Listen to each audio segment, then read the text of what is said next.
Sisson, I'm a sergeant with the Chelan County Sheriff's Office, and I also run emergency management for the county. So I'm going to give you a quick update, and I'm going to run through this pretty quickly on what we have at different levels of evacuation in the Chelan area right now currently. Some of those might change as the day progresses. Some might go up and some might go down. But right now, as of right now at 11:30, this is what we have. On this, I'm going to start at the south shore of Lake Chelan, since that's a fairly active fire area. The road is closed out here on 97A and 971, also known as the Pat and Mike's intersection. 971 is also closed down at the other end of the Navarre Coulee 971 on 97A. So that is all level 3 on Navarre Coulee Road. And that is because the fire is progressing that direction from kind of northwest to southeast. So those folks are on level 3. We have level 3s from Sunnybank on the South Shore Road all the way out to Fields Point at this point. That is a change. It only went out to Granite Falls prior to now. So it has been evacuated to level 3 all the way to Fields Point, up lake from Sunnybank on the South Shore. The road is closed. People are allowed to get out. I've had questions as to if you are coming back from Stehekin on the Lady of the Lake and is your vehicle at Fields Point, are you going to be able to get out? The answer is yes, you will be able to get out, but you're probably going to be escorted out by Sheriff's Office, fire, and or PUD, because there is actively fire in there, which is causing trees to come across the road, power poles, power lines to come across the road. So we escorted 230 people out of there this morning about 8 o'clock. 230 vehicles. I don't know what the number of people were.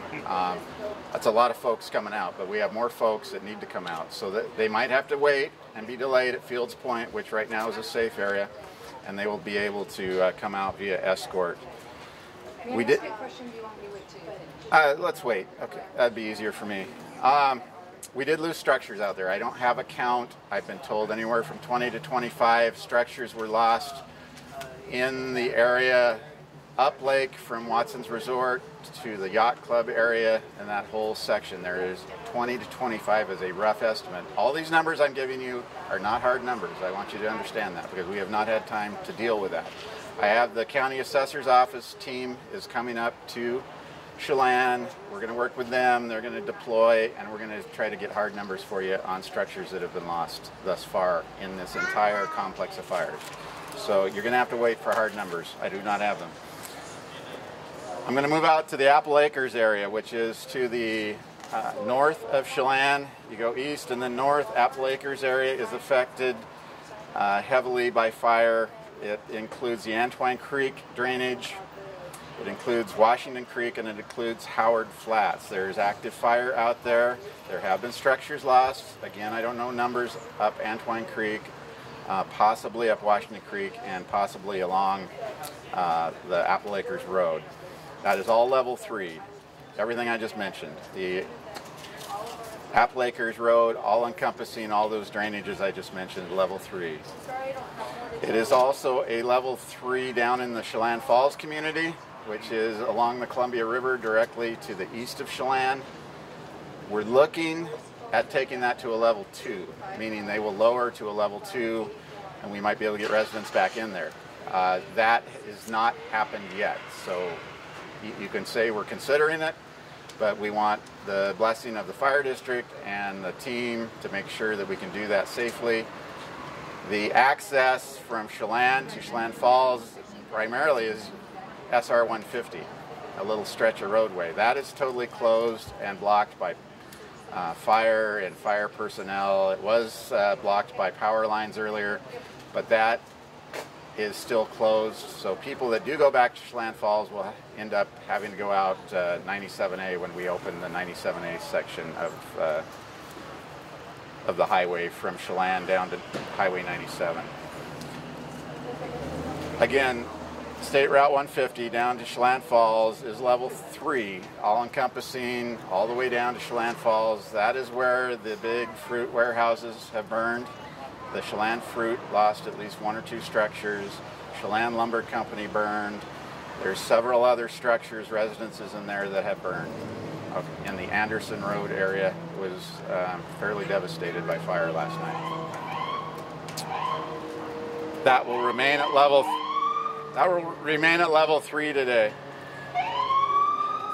The South Chelan area from the high school going east toward the Chelan Gorge Road is level 3.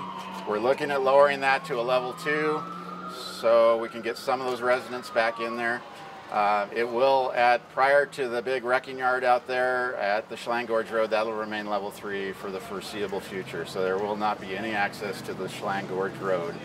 But we are considering lowering that section of South Chelan to a level 2 today. Again, I'll let you know when that actually happens.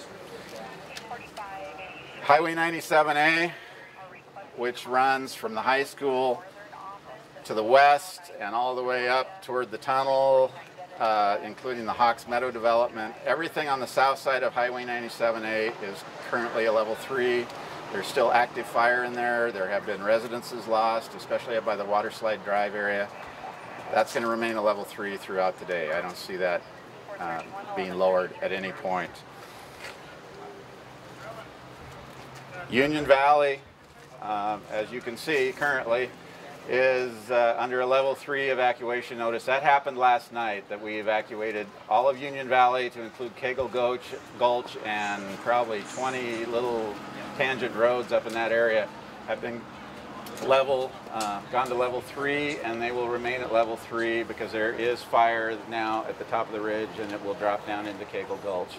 I know they're putting fire resources up there currently.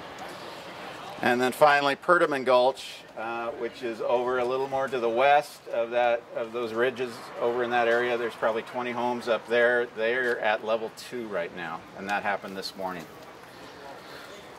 That's our leveling as far as evacuations go. It's transitions and changes, and we will try to push it out on the Chelan County Emergency Management Facebook page is the best, most up-to-date. I have somebody constantly working on that and updating, so that's one of my first calls I make when we change an evacuation level, is we get that put out on our Facebook page. So monitor that, Chelan County Emergency Management Facebook page. The red